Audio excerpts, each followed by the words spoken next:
Finance. This is Financial Abuse Part 2. My name is Mel. If this is the first time you're joining me, I ask you, to just be patient with us as we get started. I wanted to go into a topic on a video that I recently posted about financial abuse. So I'll just, wait a few seconds to see, who comes on the live. And from there, we could start talking. I don't want to, sit here just talking to myself. Right, right. So, what I did is I literally, made a list of some things that I wanted to talk about. I wanted to extend deeper on the video that I made the other day. That's, on my channel right now that I uploaded. The name of the video that I made, the first one, is called Just Financial Abuse. So this is the part 2 to the first one, which was just financial abuse. All right. So let me start by saying that I had a person, not sure if it was a gentleman or a lady, comment in the video. They said that, when I introduced the topic, they said they have never heard of this before. They never heard of this one. I guess they never heard of financial abuse. And I was a little, not stunned, but I was a little taken aback because financial abuse is something that exists, but a lot of people really don't talk about it. I guess it's the elephant in the room. A lot of people don't want to go into details about it. And I thought it would have been a good topic to address. So let me start by saying that financial abuse is basically when you're being abused, with the use of money, or money's not being allocated, or any type of help or assistance not being allocated to you properly. So as a result, it's a form of abuse because you're not being treated the way you should be treated properly. You're not given the funds or the money to live how you need to live or to acquire certain things in life. That's exactly, what financial abuse is. And so in the first video, I talked about 3 specific parts of financial abuse, or 3 places where it occurs. I had mentioned the intimate relationship, the relationship with your significant other. I also talked about the friendship, having friends. And I also talked about, the parent-child, or the children and the parent relationship, where financial abuse also occurs. So the first one that I really want to dive into right now is, hi, Jacob Ray, thank you for joining me. Really appreciate the support. The first one that, thank you, Tristan, for joining me. Hi, Tiger. Thank you so much for joining me. Hi, Real Life. Thank you for joining me. The first one that I want to talk about is the intimate relationship. And although I addressed it in that prior video, and once this live is done, I'm going to link that video to this live. Once this video goes public, I'm going to link it to this live so you could actually see what the part 1 is, because this is where the part 2 is coming from. So, hi, Sabiman. Nice to meet you. Thank you so much. Thank you so much for joining me. I really do appreciate your support. So right now, what I'm doing is, for those of you that are just joining me, I'm literally going into the 3 topics that I've mentioned, or the 3 parts of financial abuse where it's really strong. In the first video, I mentioned that it could also occur at your place of employment, but for content's sake and for video sake, I focus on the 3 main ones. And so I talked about intimate, friendship, and parent-child. So let's get into it. So the intimate relationship is basically, with your partner, right? Your spouse, your boyfriend, your girlfriend, your significant other, doesn't matter. Somebody that you're sharing a relationship with. And most times in the intimate relationship or the personal relationship, non-business, maybe you're in a marriage, or, you guys live together, or there's something going on where money is being transpired or supposed to be transpired between both of you. Does it really happen all the time? No. So this is where the subject of the financial abuse comes in. Okay. So if you're in a relationship with a partner, and let's say, for example, you're living with a partner, you and them both are supposed to be contributing to that relationship financially. You're supposed to be contributing to the household. But this is where the issue and the problem comes in. This is where the abuse comes in.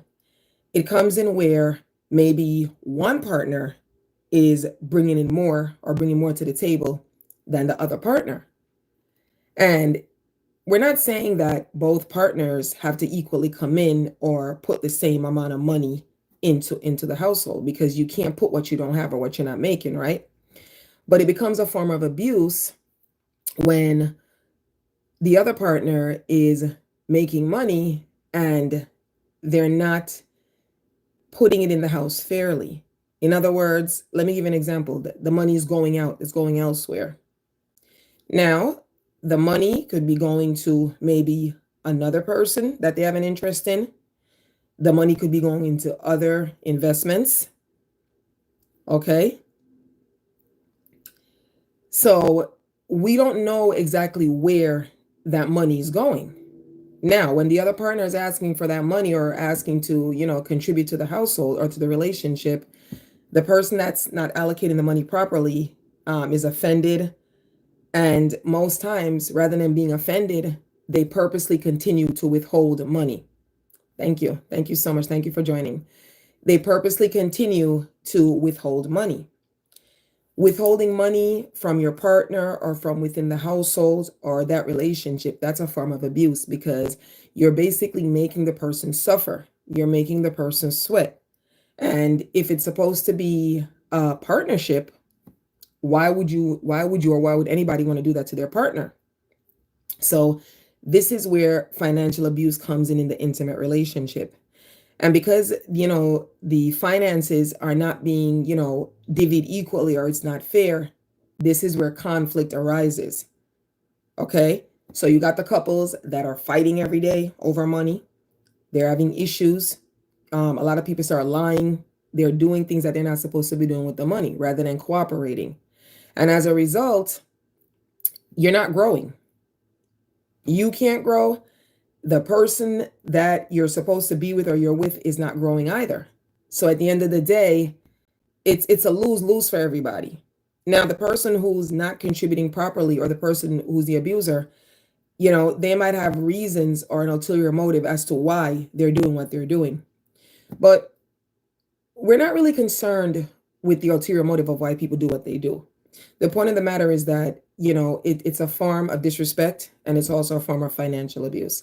And those are just some of the ways that it occurs in the intimate relationship. Now, people might say, oh, you always got to put something up for a rainy day. You always got to do something else. Of course, there's nothing wrong with having something separate for a rainy day. But what is wrong is that your partner or whoever you're intimate with, that person is struggling while you're in a better position to help the person. And they're struggling because you're not allocating the money properly. You're not giving them what they're supposed to get. They're bringing what they're bringing to the table, which is not enough, but you're not bringing enough of what you're supposed to bring to the table. It's unfair. So, that's how I really wanted to extend on how the intimate relationship is affected by financial abuse. All right. The next one that I wanted to address is the friendship. So friendship is something that I think a person has to decide on who is near and dear to them. Okay. And Dustin, thank you for joining me. I appreciate your support. Thank you, Lieutenant Colonel, for joining me. Friendship is something that you decide if the person is really a friend or if they're friends. So let's talk about how financial abuse occurs with friendships. First example, let's say, you have a friend that you guys always go out, you guys always hang out together, and so forth. Every single time you and the person go out, you're footing the bill. Person always has other expectations from you. They're always borrowing from you. They're always promising that if you pay, they're going to pay back, or they can say to you, oh, listen, you know what, you cover me, I'll cash up or Venmo you later. But the funny part about it is that even though you pay for them, they never cash up or Venmo you back, because it wasn't their intention to actually give you back the money. That is, again, a form of abuse. They're taking your kindness for weakness. They're taking advantage of you. What is ironic about those friends is that if you were to be down and you needed a little bit of help, they probably wouldn't do it for you. And you see that because every time when you're going out with that friend never has any money. They're never able to help, they're never able to contribute. So that's a clear sign that this person is only using you. They're using you and they're taking your kindness for weakness. Okay? So at this point, maybe you're interested in keeping that friendship. Maybe you have a very special connection with that friend. And this could be any friend, somebody that you just met yesterday, could be a childhood friend, anyone for that matter. Or where, you're always doing for that friend financially or other aspects too, and they never can do anything for you. They can never spend a dollar on you, or they can never spend a dollar with you. Okay? But they always want from you, they always take from you. We don't need to have people like those around or deal with people like those that absolutely have no interest in helping us to grow. They just want to tear us down and take everything away from us. Again, that's a form of financial abuse. Thank you, Tiger. I appreciate your support. That's a form of financial abuse. And a lot of people, might look at it and say, oh, that's a phony friend. That's a fake friend. This has nothing to do with fake or phony. This has everything to do with your money. And at this point, if your money, again, is, if your money or your dollars is not regarded, then that person is not your friend. So we don't want to waste time on people. Hi, Yella, thank you for joining. We don't want to waste time on people that just always try to take or rob our money from us. And when I say rob, I'm not talking about, literally, sticking somebody up to rob them. A lot of people that manipulate you and take your kindness for weakness, they come off being very friendly. It's like in the intimate relationship, you're with somebody and you think you're having a partnership and you're building a partnership with a person, but in reality, that person is not building with you. Because first of all, if they're not bringing that money into the home or they're not bringing money into the relationship, that person is not working with you 100%. They're just there for the long haul and they're trying to get whatever they can get. So as I was saying, back to the friendship, this is a regular friendship between people. You're the one that's always coming out your pocket. That person is not with you. It's like their money's too good to spend with you. And from the moment you pick up those red flags that the person has no interest in working with you or building with you or even spending with you and so forth, what's the point? You're wasting your time trying to build with that person or trying to build that friendship. It's not a two-way street, or it's not a 50-50. More so, it's a 90-10. You're putting 90%, the person's putting 10%. And the 10% that the person is putting in is just the fact that they think you're so blessed to just be their friend. They believe that their presence is good enough. They believe that their presence is good enough. They don't need to put anything extra into that friendship. Anything extra involves spending their money with you or on you. They're not doing that for you. You have to understand, a lot of people, when they're in, whether it be relationships, they're in friendships, whatever the case may be, they feel that just being in your presence is good enough. They don't feel that they have to go above and beyond. They don't feel they have to do anything extra, because at that point, they're doing you a favor by being your friend or working with you. But this is where you have to have your self-esteem up, where you recognize and realize that you don't really need any type of friends like that, where you need to be validated by those types of people. It can't be it can't be like, again, as I said before, a 90-10 relationship or 100-0, where you're giving 100% and they're just giving you 0. That doesn't work for you. You're not being fairly treated, and there's no compensation on their part towards you. So that's just the way financial abuse occurs. And if you see me looking down, I literally made a list of the things that I wanted to go into. So as I'm looking down, I'm looking at my notebook and I'm giving myself little checks about what I'm going through, parts that I wanted to touch. So the next one that I want to dive into is basically the parent-child relationship. Right. Now that's a touchy one, because again, as I said before, with the form of, financial abuse, excuse me, I'm a little thirsty. With the form of financial abuse, A lot of people tend to think that it's only in intimate relationships, where money has to definitely come in, but you have it where, thank you, Chewy, for joining us. Thank you. Appreciate the support. You have it where it occurs, within families. It occurs in non-intimate relationships, and it occurs in, non-friendships. It occurs in a parent-child or parent-children relationship. So let's really dig into this one, how this occurs with the parent-child or the parent and the children relationship. So, depending on our backgrounds and our cultures and what we're taught, it doesn't matter what part of the world you're at. Our parents are supposed to love us and nurture us and try to, help us grow, physically, literally, figuratively, doesn't matter. Mentally, any way you look at it, our parents are supposed to help us grow. But many times that's not the case. You might have a parent that, how can I say, they're giving you something, but they're not really giving you your all. They're not giving you their all, not your all. They're not giving you 100%. It's like they're giving you little crumbs of the relationship that they're supposed to build with you. And all abusers, whether it's the intimate abuser, the friendship abuser, or the parent abuser, an abuser is an abuser. It doesn't matter. Once you're in any type of a relationship with any of the three that I mentioned, and they're not giving you their all, it's a form of, abuse and neglect, because they know, or you possibly figured it out, that they're not giving you 100%.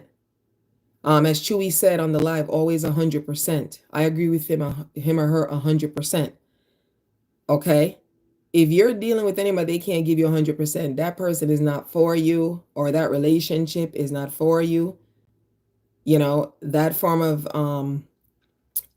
getting together, that's not for you. They're not with you. So let's go back to the parent-child relationship. So, as I said, our parents are supposed to nurture us. Our parents are supposed to be in our corners. Our parents are supposed to do things to make us grow. Our parents are not supposed to tear us down. They're not supposed to sit there and watch us struggle. Okay? They're not supposed to sit up there and watch you go through hoops and loops when they can help you to do things. And listen, and it's not just when you're a small child, even as an adult, because everybody needs a helping hand. Everybody needs some type of help at some point in their life.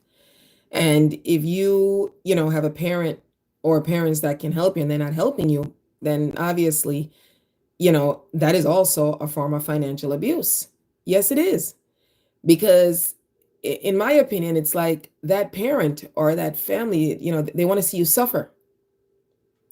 And this goes back, to the adage, and I mentioned it in the prior video, I'm going to mention it again, that a lot of these parents that financially abuse their children, this goes back to what they know. Okay? This becomes the elephant in the room. A lot of people don't want to hear it. This goes back to what they dealt with. So they were financially abused, they were treated badly by their parents, and so they continue the cycle. Now, are they purposely continuing the cycle? Probably not. But you have to understand, that is what they know. That is what they dealt with. That is what they grew up with, or that is what they learned. And so because they learned those things, they tend to want to continue those things. Now, I don't believe that a lot of these people continue with it on purpose, but you do have one and two people that purposely, do, malicious things to people. Okay? Sitting up there and seeing your child suffer and struggle, that is not a form of love. I don't think that as your child, I should have to prove to you that I deserve for you to help me. The funny thing is, you the child that's yearning for that love or for that validation from the parent, you will probably go 100% for that parent. You do anything that they want, because remember, in your mind, depending again on your upbringing, your culture, that parent means everything to you. And so you want to please the parent. And if you please the parent, you believe that the parent's going to love you and the parent's going to, ensure your growth. And it goes two ways. You have the parent that was financially abused before, and they decided and said, listen, I'm not going to financially abuse my child or my children because it was done to me, it wasn't good. Okay. I'm going to break the cycle. I'm going to break that generational curse. I'm not going to let it continue. But then on the flip side, you have the parent that, you know, was financially abused, was hurt, was traumatized by it, and they decided that they were going to continue with the financial abuse. It's as if they end up disliking their own children. Because if you genuinely cared for your child or for your children, you would not let something that happened how many decades or eons ago continue to be a cycle. You wouldn't recycle and do or put on the table what was done to you before. You wouldn't want to do that. You'd want to ensure that you break that generational curse or that cycle of the financial abuse. And again, as I've said, abuse comes in many different ways. Many different ways. It's done a lot of times by the people that are closest to us. It continues because we don't think that the people that we love and that are dear to us would actually do it to us. Is when you actually wake up and you said to yourself, you're like, really? This is what I put up with. This is what I was living with. This is what I dealt with. This is what I owe. This is what I continued living with for years. You probably feel bad and you look at yourself and say, okay, why did I even let that continue? I'll tell you why you let it continue. I'll tell you why you let it go on. This continued and went on because chances are you didn't know when it was happening to you. You didn't know that this form of abuse or this type of cycle was being done to you. You didn't know. And because you didn't know, you continued to let it happen, let it go on. But now you're more aware, you know better, and you're doing better. And because you know better, you're essentially going to break that cycle. You're never going to let this cycle continue. You're never going to let it happen. Right? So the three that I mentioned, for those of you just joining me, the three that I mentioned, I talked about financial abuse in an intimate relationship, with a partner or spouse, your significant other. I talked about it in friendship, in having your friends and watching and seeing how your friends treat you, knowing if you're being unfairly treated, or the biggest one, if the friend is just using you when it comes to, having that relationship or for money, the person just using you for money. And let me just piggyback on one thing again about the friendship. And again, whether intimate, friendship, or even parent-child, the abusers use people in different ways. On the friendship level, when they're using you, maybe you're a person that, likes to be around a lot of people and they realize that. And so again, this is where they take your kindness for weakness. It's something, unfortunate, that is done to people all the time. People realize that you're vulnerable. They realize, or sometimes based on the things that you tell them about you, and maybe you had, a bad instance or a bad situation with another friend, they basically prey on that. Whatever you told these people about you before, they use it to manipulate you. Okay. And this is why, and as I've said on previous videos that I've done before, you can't let people manipulate you. This nonsense of going and telling people your business. Another one of my videos again. Hi, Norma. How are you? Another instance of, telling people your business, it doesn't work in your favor, because the same things that you tell people about you, these are the things that people use again or against you to manipulate you. Right. And any form of manipulation, those things kind of, they change your mindset. They put a fog over you.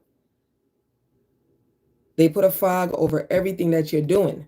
So again, the first thing I always tell people is that you got to get your mind right.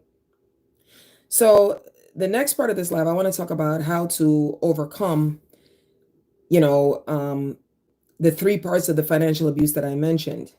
Okay. So I'm going to start with the intimate relationship. So what are some ways to basically overcome financial abuse in an intimate relationship?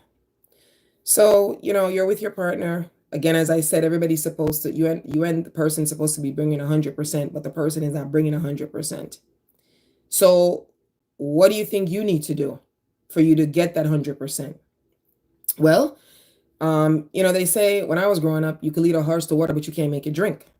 What does that mean? That you could talk to the person, you could complain, you could rant, you could say whatever, but doesn't mean that the person's gonna, take your ranting or your complaint into consideration. So what you have to do is you have to, even though you're in that relationship, you got to start building for yourself. Okay. Now, if you're in that intimate relationship and you are dependent on that person that's financially abusing you, you have to find a way to start bringing your income to the table. Okay. You have to bring your own money to the table. You have to literally set your goals of what you want to do. Got to make yourself better. So, for example, if you're not in a job that pays you as well, maybe you seek to get some type of training. Because why I'm even suggesting getting some type of training or even, getting a different career path or find alternate ways to make money. I'm sure at this point you've already spoken with your partner about, the lack of financial support or what's troubling the relationship, and they're not bringing it to you. They're not bringing the money on the table. So this is why everybody needs to be independent. Everybody needs to have their own. Everybody needs to be self-sufficient. Chances are, in many times, people financially abuse you because you're not self-sufficient. They know you're codependent on them. They know you need them, especially on the intimate relationship side. They know, you're looking for that love and that yearning. And so you probably do anything to get that love or that validation from that person. So again, this is where they abuse it. They take your kindness for weakness. So in order for you to break free or break away from that, you literally have to, as I said, build your own, get your own thing going. You continue trying to work with the person. Yes, because nobody's telling you to walk away. I mean, who knows how many years you've built or what you're trying to build. But at the same time, hi, Lala, thank you for joining me. At the same time, you have to have your own. You have to be self-sufficient, because let me tell you, in life, when you have your own, when you don't need people, you don't need to count on anyone, nobody could abuse you anymore. Nobody can treat you bad. Okay? I don't care if it's your partner, if your friend, it's your parent. When you don't have to count on them or depend on them anymore, they can't continually tell you no, and they can't keep treating you bad. Okay? They can't keep treating you bad. And so what I realized, and again, these things that I say, these are from personal experiences. There are things that I've experienced in my own life, and there's things that I've seen growing up and being an adult. These things that I'm saying, these are not textbook materials. These are real world experiences. These aren't things, this isn't vicarious living. I'm not living through somebody. I'm not putting, somebody's life out. I'm talking about what I've seen, what I've experienced, and what I've learned over the years. I'm talking about what I had to do to build myself and make myself strong. Right. So I've gotten to a point in my life where when I realize any form of abuse, financial, emotional, mental, any type of abuse, I leave it alone. I find that I look for ways and things to level me up. And this is what people need to do. You got to find a way how to level yourself up to break away from that chain. Okay? Breaking away from that chain does not, tell you that you need to confront the person that treated you bad or the abuser. You're wasting your time. What you should invest your time on or in is getting yourself to another level where you don't need to deal with the abuser. That's it. Anything that bothers you or took away from you, the best way to deal with it and get over that is to get better. Once you get better, at times you don't even remember when you were suffering. You don't remember when you were down. And whoever that was abusing you or treating you badly before, whoever was withholding funds from you, that didn't want to see you grow, you don't even care again, because you've gotten to a different level. Things are better now. Okay? So that's just some of the ways that I think in the intimate relationship, you can, prevent or stop financial abuse. Start getting your coins, your dollars together. And the funny thing is, in the intimate relationship, some people are so terrible. They know they're abusing you. And if you seek or sought out to, get better or do better or start leveling up your money, it's going to turn into an argument, because remember, they don't want you to grow. They like that you're depending on them. They like that you're a codependent. They like that you need them. They like that they could tell you no. They like that they could, continue abusing you.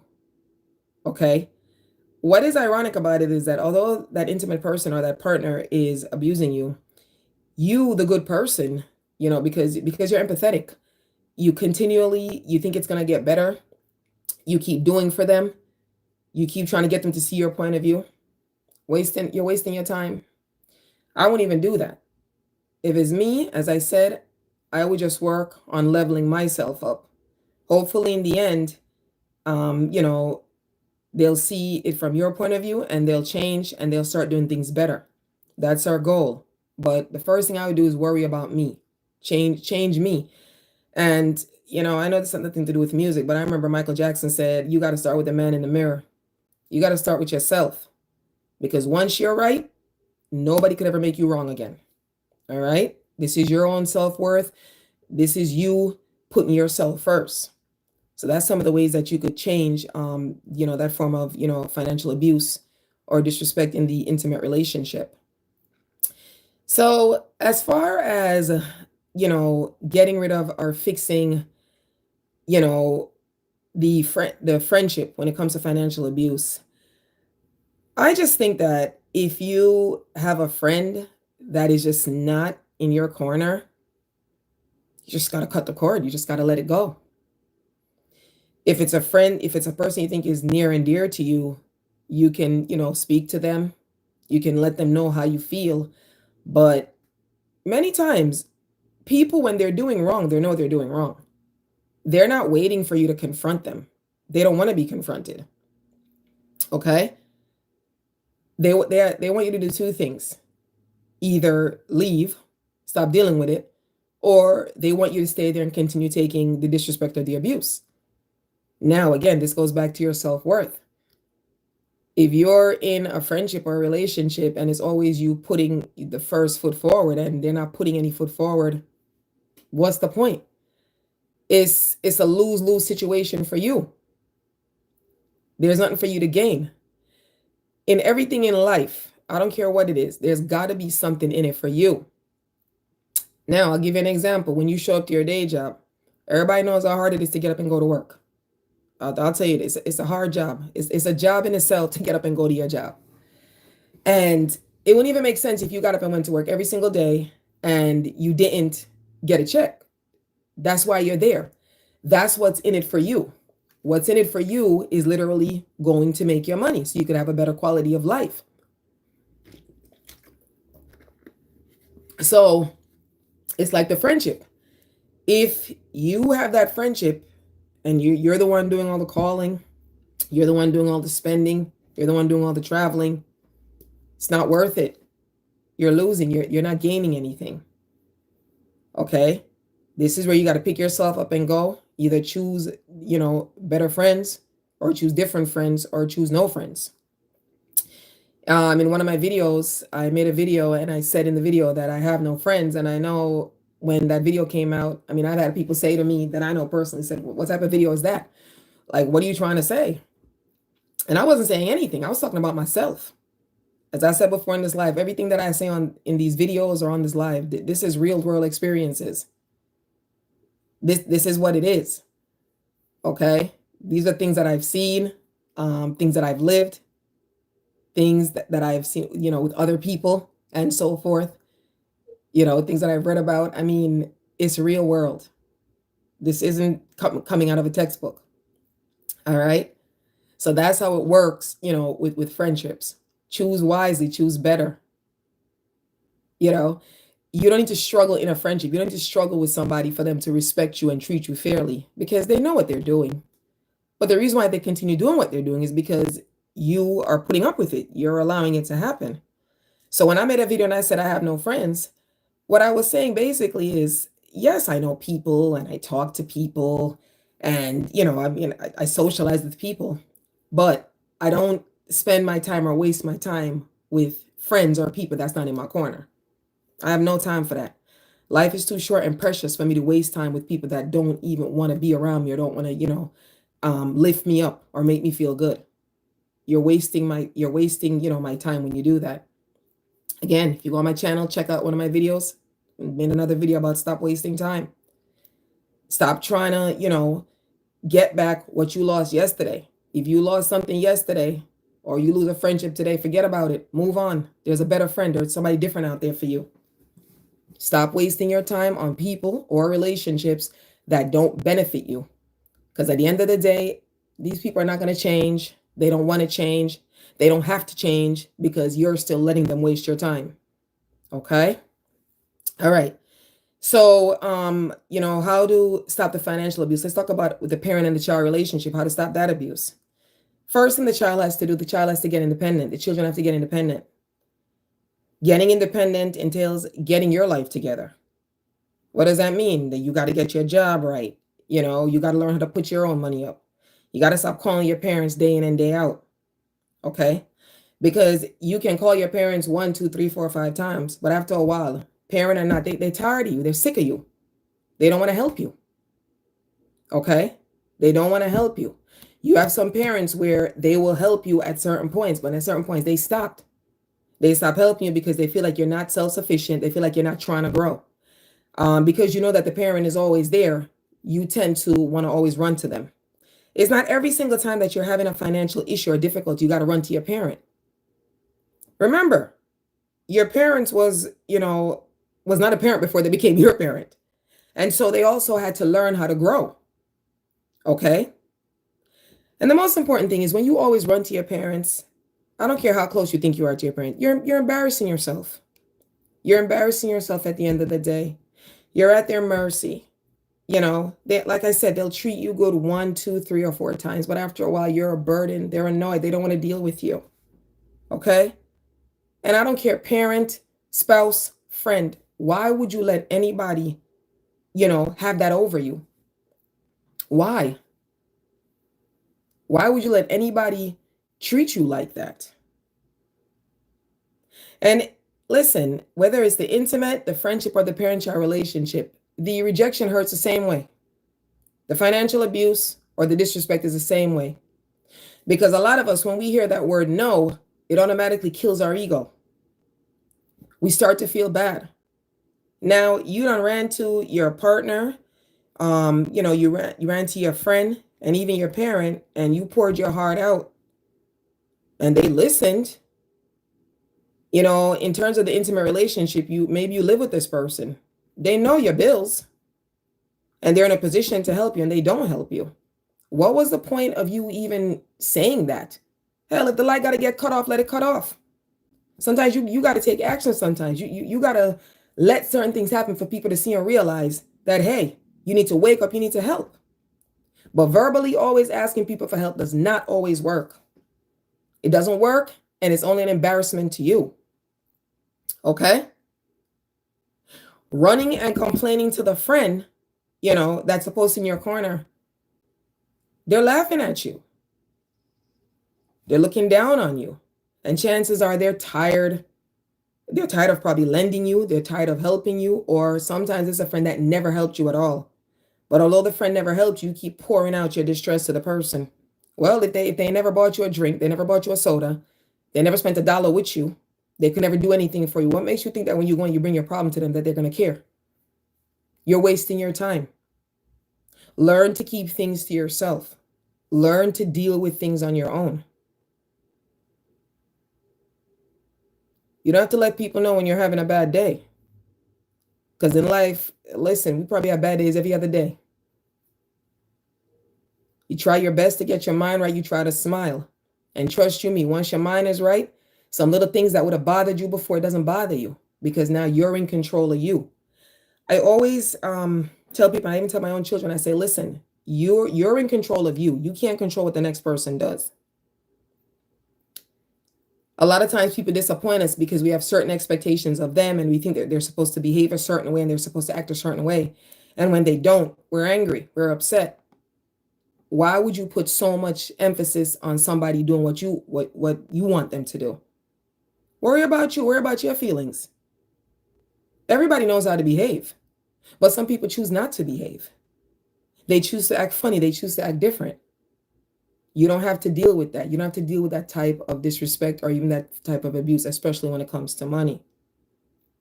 Okay? Now let's move back again to the parent-child relationship.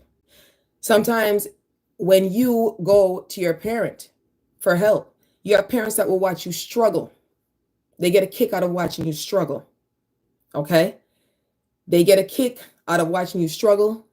I don't know, maybe because they struggled, they want you to continue struggling. So what you have to do is, like I said, you got to get your stuff together. All right?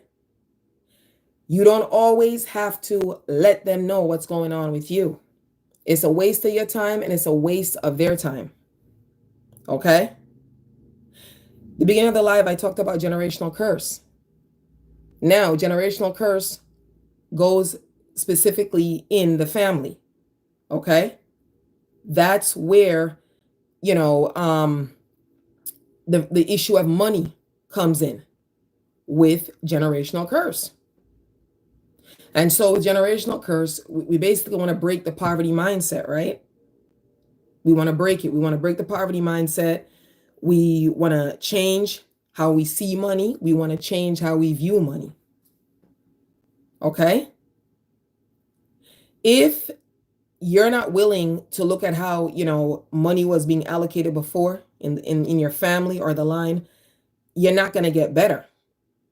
You're not going to get better. It's going to be the same thing day in and day out. It's going to continue going on like that. All right? You have to break the cycle. And the first place that you break the cycle in the parent-child relationship is you stop depending on your parents.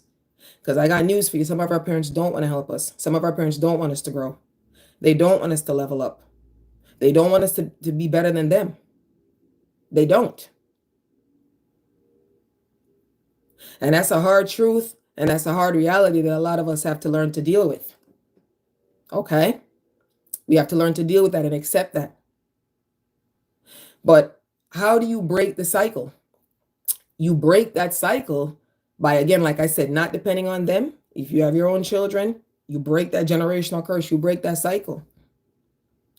Don't let what happened to you, don't bring it to somebody else. Right. So let's just talk about how, you know, to finally break the financial abuse in the 3 aspects that I gave you. Let's talk about how to finally break it in the intimate, the friendship, and the parent-child relationship. The first thing that I tell people to do, I said, get your mind right. Okay, so how do we get our mind right? Well, first thing I think to do to get your mind right is like you got to stop dealing with situations and, you know, people that just confuse you or cause chaos, that, you know, take up your mental space on things that are irrelevant to you. All right? That's what you have to do. After you get your mind right, if you're not making the money that you're supposed to be making, right? You got to look at ways that you can make the money, that you can level up. Okay? So we have the good old-fashioned ways. We have where, you know, you can get training. I always emphasize on training in school. Again, not everybody has to sit in a college all day or in a classroom all day to make their money. It doesn't really matter. Okay? Whether you want to go 4 years, you want to go 7 years, you want to take a 6 months course, it doesn't matter. But the point of the matter is that it's like you have to get yourself trained. Okay? You get yourself enrolled in something that's demanding, that's going to allow you to make some money. Right? That's the second way. Get your skills up. Another way that people, you know, basically make their money is, you know, they do investments. If you think that you're one that could be good on the stock market, you consult a stockbroker, professional financial advisor, have them help you to enroll, you know, to buy some stocks. Okay? Those are some ways that we can basically break the pattern of generational curse and or financial abuse. When you start making your money, people won't be able to abuse you anymore. Okay? They won't be able to take advantage. They won't be able to take your kindness for weakness. And I also want to add with the financial abusers, whether the intimate one, the friendships, or the parent and child, a lot of them, you know, they will have you working for them, doing things for them. At the end of the day, when you've helped to build them, they don't remember you. They don't. It's like, you're married to someone, person is going to school, studying to be an attorney. Once they become an attorney, they don't want to see you. You done cooked how many meals, you done helped them study, prepped. They don't want to deal with you. Because at that point, you're not on their level. So that's why I said the time that you sit there wasting building other people up, build yourself up. Control you, worry about you. Now, some of us build people up out of love.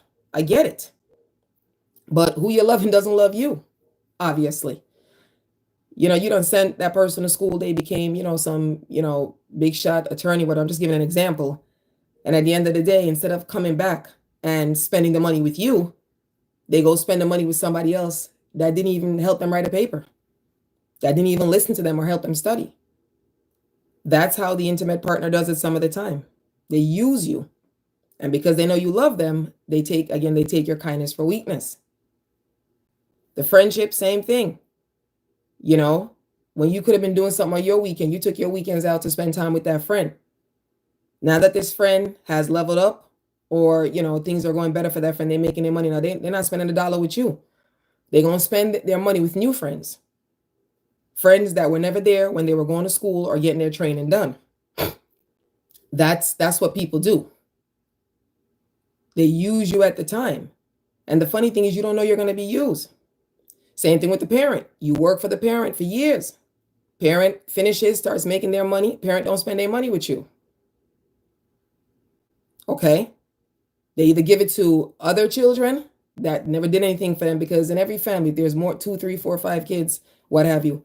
There's always that one child that is always yearning for the love. And there's always another child or other children that barely care about the parent, doesn't do anything for the parent or with the parent, but it doesn't matter.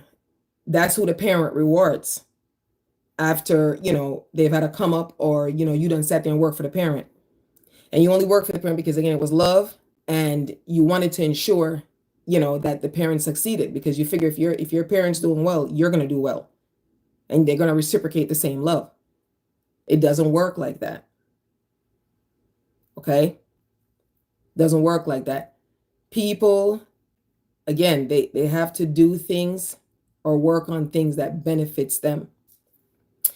In the video that I told you that I was going to link after, I also talked about, that financial abuse can sometimes occur, like in our places of employment. And, what does that mean? It's like, okay, you're working for somebody. A lot of times when you're working for people, and I'm not talking about like professional corporations, could be doing a little side job for people or whatever it is. People work you, they don't pay you. Okay? They don't pay you, they don't give you your money. And so when you got to chase them, you got to waste all sorts of time getting lawyers, going to court to try to get your money. That's a form of financial abuse.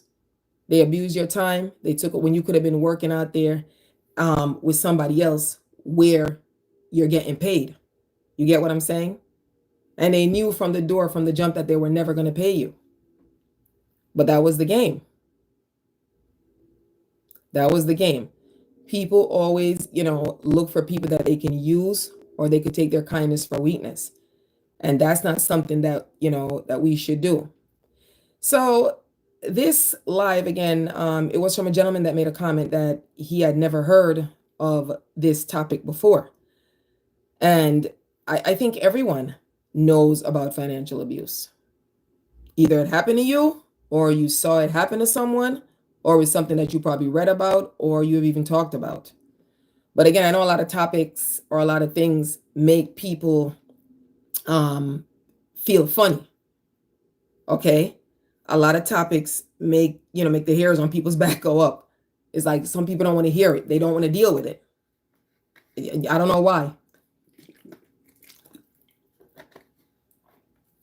Anything, I think, that has to, to do with money and getting better with money, I'm interested. I want to know. At the point when I decided that I wanted to, have a come up or level up, still growing. I would never sit here and lie and tell you that I'm rich. Far from it. But, I have my peace. I feel that I've seen better days and so forth from the experiences that I've lived and so forth, and the experiences that, not the experiences, but the lessons that I've learned on my own and looking at others. I feel that I've grown. And that is my hope and dream, because at the end of the day, me sitting up here saying, try to grow, try to change, it doesn't matter until you start doing it, until you start executing it. But the funny thing is, when I believe that I started to grow, I didn't know when I was growing, if that makes any sense. Is later, when I started seeing results and I said, oh, I made this change, or I made that change. So now I know for sure that these are the things that are working for me. Right. And that's another thing too. When you're trying to make changes and you're trying to grow, I believe that you just have to just basically do things on your own. You have a lot of people, when they realize that you're trying to change or you're trying to grow or you're trying to level up, they'll purposely distract you. They do it on purpose. Okay? Because remember, especially, with the friendships and the financial abuse, if that friend that you're always taking care of, you're always giving your money, spending your money with, why would they want you to grow? Why would they want you to wake up? Why would they want you to realize that they're disingenuine towards you? Right. And in that video that I talked about, having no friends, and I said all of this stems from our childhood. All of this stems from being in schools where we're taught and we're influenced that, okay, we have to have friends, we have to have people in our corner. But what they fail to teach us and to tell us is that please select people that really want to be in our corner, that want to spend time with us. Don't pick friends just to say you have friends just because you want quantity versus quality. Because a lot of these friends, so-called friends, it's just quantity. They're not there for you when you really need them. So why waste your time and your energy on people or places or things that don't benefit you? As I said before, everything you do has to make sense. There's got to be a benefit for you. And if there's no benefit for you, you're wasting your time. And again, when I was growing up, and a lot of sayings that I heard in my household and, even my culture, they used to say time is longer than rope. Never, ever understood at the time when I was a kid what it meant. But being an adult, what it simply meant was like time just keeps going on and on and on and elapsing. Even a rope, as long as it might be, eventually comes to an halt, but not your time. Okay? Time just keeps going. The time waits on nobody. Okay? As I mentioned before previously, what you got yesterday, okay, you can't get it back today. Okay? You have to look forward to tomorrow. So, in essence, to end the financial abuse and to end people taking your kindness for weakness, you have to look forward to tomorrow. You have to literally sit and plan how you're going to break that cycle. One of the first things that I did when I realized that I wanted a change in my life, right? I literally got a piece of paper. And again, I'm old school. I don't care. I'm in my 40s. So I kind of do things back in the day. I know everybody's on their tablets and their computers and their phones and everybody has everything recorded there.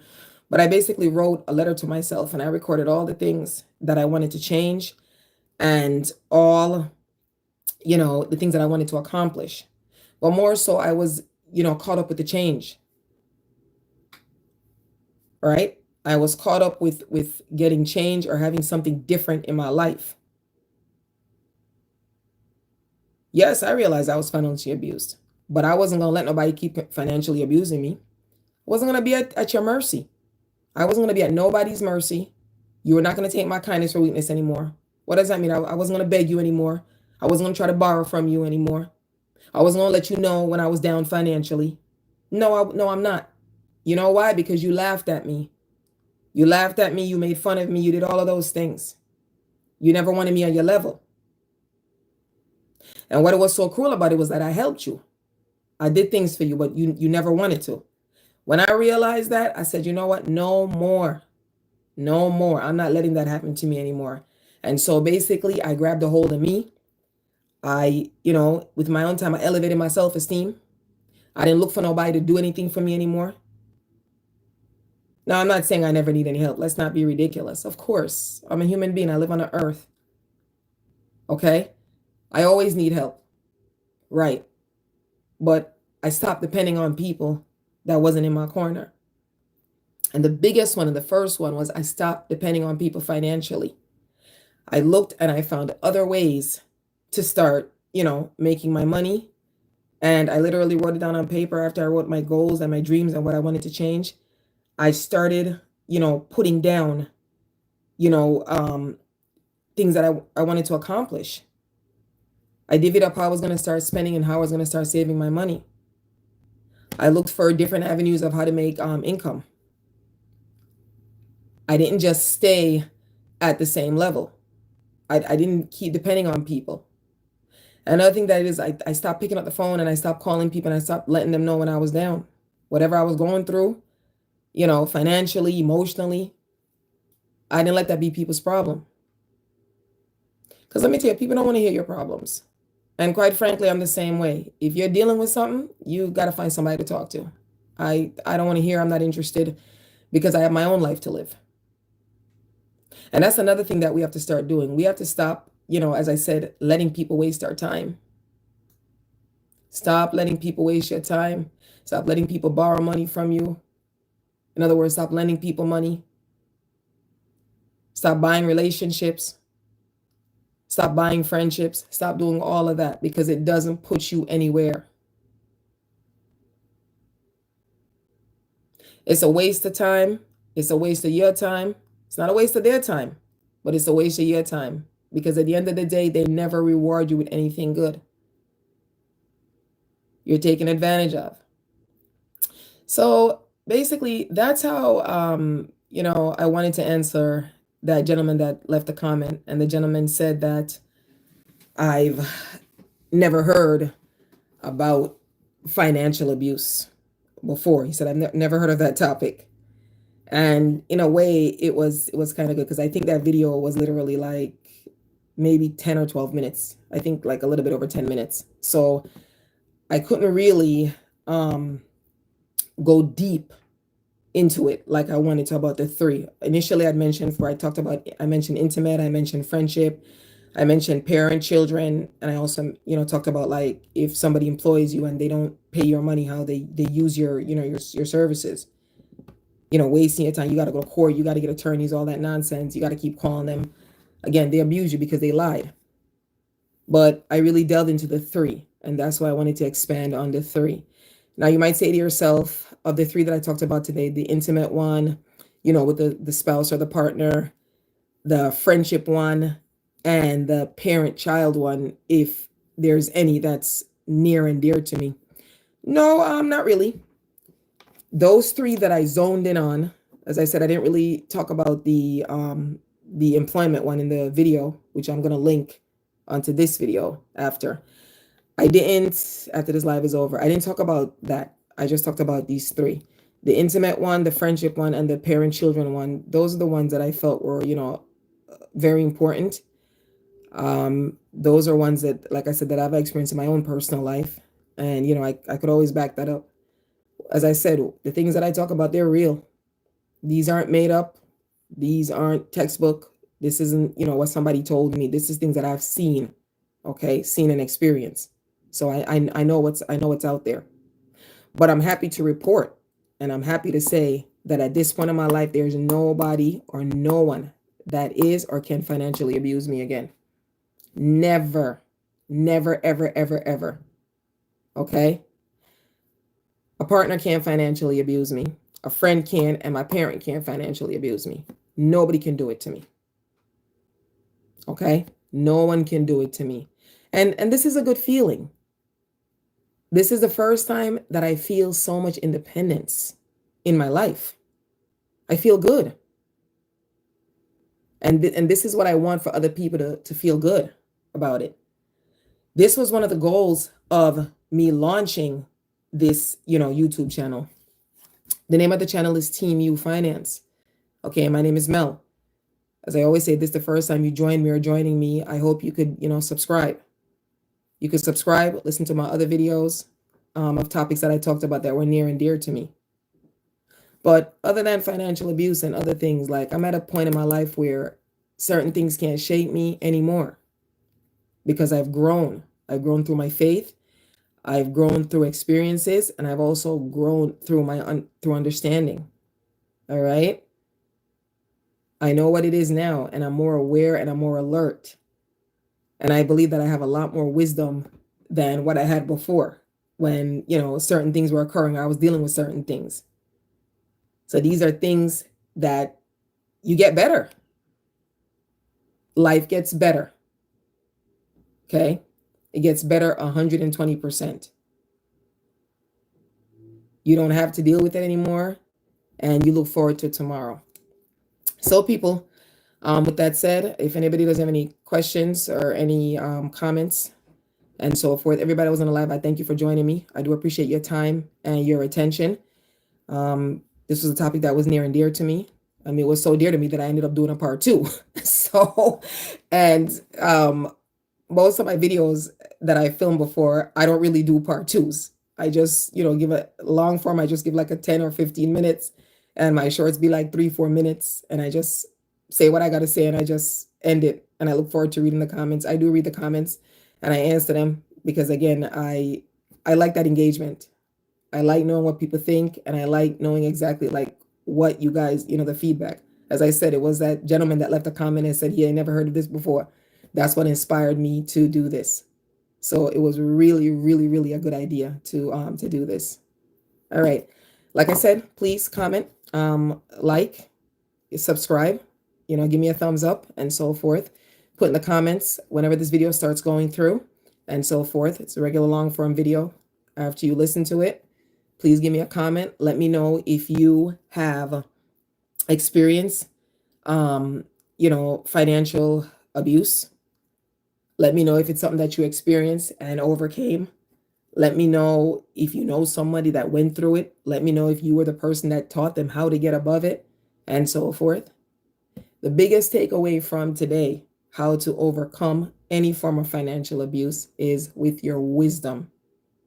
Because once you realize and you know that it's occurring or it occurred or it happened to you, it could never happen again. Knowledge is the key. And with that said, people, have a wonderful, wonderful day. I thank you for your time.